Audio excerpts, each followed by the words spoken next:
Yes, but this is not only about interview, you know. This is about general Zen practice. We want to get something. To nie je iba o tom rozhovore. Je to vlastne ako generálna otázka. My chceme niečo. But Zen practice and interview situation is not arranged to give you something. Ale, This is opposite, I'm sorry. this is to rob you of everything. ale zenová praktika ani rozhovor nie sú o tom, aby vám niečo dali. Oni vás práve, že okradnú, doslova okradnú vás. Okay, yeah, robbed of everything. So, yeah, but one thing you cannot be robbed of. Je len jedna vec, o ktorú nemôžete prísť. What you already are. To, čo už ste. But the problem is that what you already are is completely covered by your delusions. And one of these delusions is I want what I can get. Ale problém toho, čo máte, alebo kto ste, je to, že je to pokryté strašne veľa dezilúziami, respektíve vlastne mylnými predstavami. So, one of the poets, Japanese poets, this Ryokan, did you hear? Ryokan haikus? Ryokan. Yeah. Teraz vlastne Zenmeister spomína báseň japonskú, Ryokan. Ryokan, yes. Je to haiku, ale Haiku nepoznáme. poem and Zen master, right? Yeah. And he was living in some distant place, in seclusion. Yeah, and he didn't have so many possessions. Takže žil vlastne v ústraní, ďaleko od ľudí, takže nemal tak veľa majetku.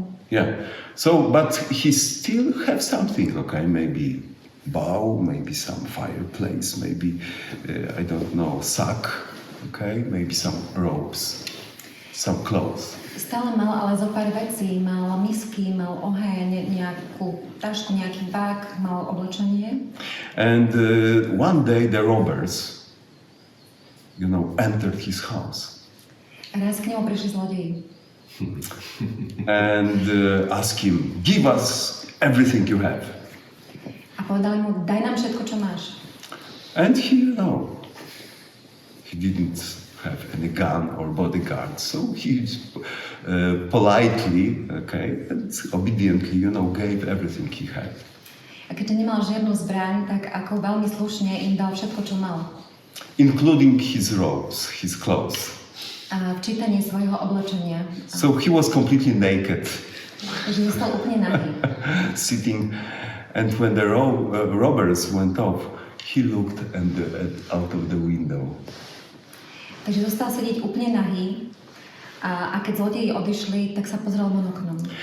And noticed the beautiful moon, full moon. A zbadal nádherný mesiac splnený mesiac. And he said, oh, poor robbers. A povedal si, úbohí zlodeji. They didn't take the most precious thing in my life. Nevzali mi tú najvzácnejšiu vec, ktorú mám v živote. Okay, yeah. So, yeah. So this moon, of course, have a lot of symbols, but we can call this the moon of don't know. Takže ten mesiac môže samozrejme symbolizovať veľa vecí, ale vnímame to tak, že to je ten mesiac neviem. So when you really practice, your practice is strong and high class, you will be robbed of everything. Takže ak skutočne praktikujete a vaša praktika je silná, tak vám bude všetko odňaté, všetko vzaté. Okay, this is difficult process, okay? Because Ale je to zložitý proces. Because our ego is always hiding something. Lebo naša ego si stále niekde niečo schováva. Yeah, but if your effort, everybody has some strong ego, okay? Yeah. But along of this ego, we can develop sincerity mind, okay? Sincerity practice of mind. My všetci máme ego, takže je to zložitý proces, ale popri egu môžeme rozvíjať túto otvorenú, úprimnú myseľ.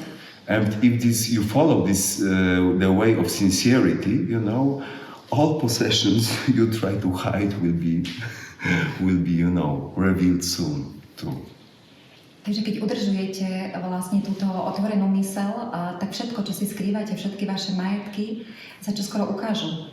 So if we have too many possessions and too much attachments, we cannot enjoy the beauty of full moon, of our true nature. Takže ak máte príliš veľa majetkov a príliš veľa väzieb, tak nemôžete vidieť alebo zažiť tú prázdnotu toho splnu.